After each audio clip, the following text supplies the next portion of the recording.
Hello friends, welcome to my channel law bytes 906। इस video series में मैं company law के केस लॉज डिस्कस कर रहा हूं, जिसमें हम काफ़ी सारे केसेस डिस्कस कर चुके हैं। आप उनको वीडियोस में प्लेलिस्ट में जाके देख सकते हैं। आज का केस है CIT versus Meenakshi mills, commissioner of income tax versus Meenakshi mills 1967। देखिए, ये केस जो शुरू होता है वो आज़ादी से पहले का ही कुछ रिलेशन है इस केस के साथ में। अभी मैं उसको एक्सप्लेन करूँगा क्या। पहले इसके केस के फैक्ट देखते हैं क्या होता है। इसमें 3 कंपनियाँ होती हैं जिनका जो बिजनेस होता है वो कॉटन प्रोडक्शन का होता है, कॉटन यार्न प्रोडक्शन का होता है और थ्रेड्स का। ये तीनों कंपनियां मदुरई के अंदर मेन इनका बिजनेस होता है, लेकिन हेडक्वार्टर ये पुदुकोट्टई के अंदर रखते हैं।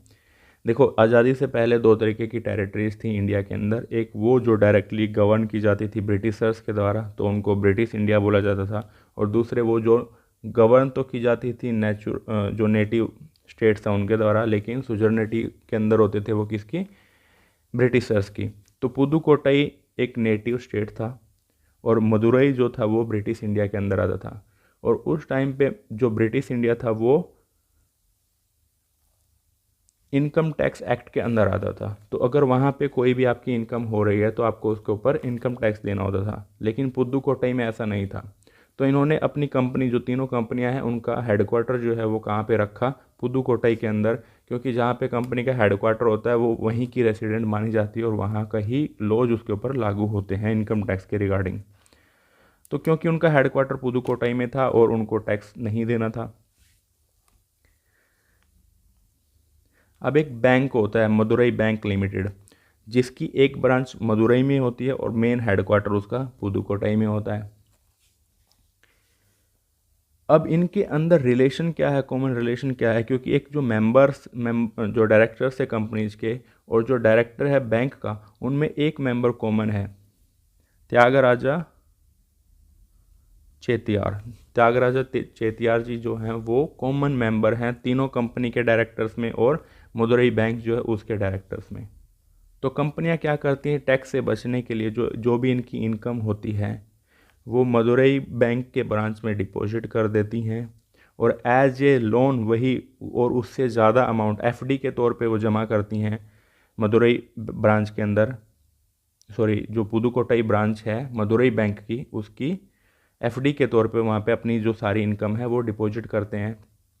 और बाद में मदुरई में क्या कर लेते हैं, लोन ले लेते हैं उसी से उन FD के सिक्योरिटी के बेसिस पे।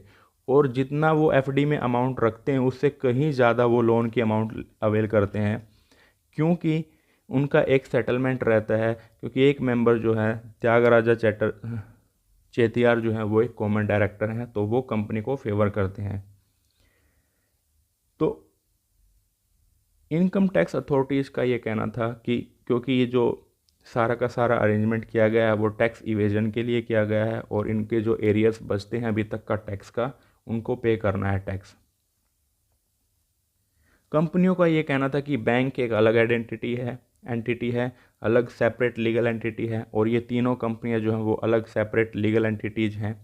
लेकिन इनकम टैक्स का कहना ये था, इनकम टैक्स ऑफिसर का कहना यह था कि क्योंकि इनके पीछे का जो इंसान है वो सब कॉमन्स हैं सारे के सारे, और उन्हीं का ये आपस में अरेंजमेंट है, तो ये सेपरेट एंटिटी को ख़त्म करके ये देखना होगा कोर्ट को कि कौन रियल पर्सन्स हैं इस सारी अरेंजमेंट के पीछे। और ये सारी जो अरेंजमेंट है वो सिर्फ और सिर्फ टैक्स इवेजन के लिए की गई है, जो कि एक बोनाफाइड पर्पज़ नहीं है। तो लीगल इशू अराइज होता है, does court has to lift the corporate veil and pay regard to the economic realities behind the corporate entities. Supreme court का ये कहना था, supreme court held that as there was a basic arrangement और scheme between the company and the bank, क्योंकि common person थे तो उनके बीच में एक बेसिक समझौता हो रखा था, बेसिक एग्रीमेंट था, that the money should be brought into British India after it was taken by the borrower outside the taxable territory. The companies had a preponderant, if not the whole voice in creation, running and management of the bank.